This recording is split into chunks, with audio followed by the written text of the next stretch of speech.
గర్భిణీతో ఉన్నప్పుడు శవాల దగ్గరికి వెళ్ళకూడదు. చెత్త నమ్మకాలు అవి. నా భార్యకి నెలలు నిండిపోయినప్పుడు భీమవరంలో సురేష్ అన్న ఒక అన్న చనిపోతే ఆ బాడీని మోయడానికి వెళ్ళాం మేము. మనమే అది కమిట్మెంట్ ఇవ్వకపోతే అడుగుతున్నాను, రేపు పొద్దున ఏమి నేర్పిస్తా? సాతాన్ని కింద ఉన్న వారు ఎలా ఎదిరించగలరు చెప్పండి. నువ్వు సీనియర్, నువ్వు ఎదిరించొద్దా? మా ఆవిడ వెళ్ళొద్దంటే ఎల్లు, ఇద్దరు కలిసి డ్రైనేజీలో పడండి, ఇద్దరు కలిసి. నీ ఆవిడకి తిరగలేదు, నీకు తిరగండాలిగా.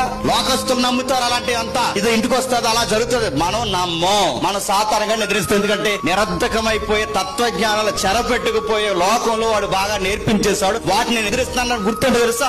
నేను క్రీస్తులోనికి కన్వర్ట్ అయ్యా. మన కుటుంబం అంతా వ్యతిరేకమైపోతారు, మన బంధువులు ఇదేం పనిరా ఇలా చేస్తున్నావేంటే నేను కన్వర్ట్ అయ్యా. చెప్ప ఇప్పుడు ఇలా అయితే ఆచారాలు ఇబ్బంది పెడుతున్నావేట్రా? కన్వర్ట్ అయ్యాను. ఇప్పుడు ఇలాగైతే కీడు జరిపోదు, జరగదు. మేలు కీడులు ఒక వశం ఉన్నాయి, ఆ వశం ఉన్న వాడిని నేను నమ్ముతున్నాను, ఏమీ జరగదు. లోకం వ్యతిరేకమైన నేను ఈ దేవుడిని నమ్ముకున్నాను, ఇలాంటి ఆచారాలు కర్మకాండలో నేను చెయ్యలేనని చెప్పాలి.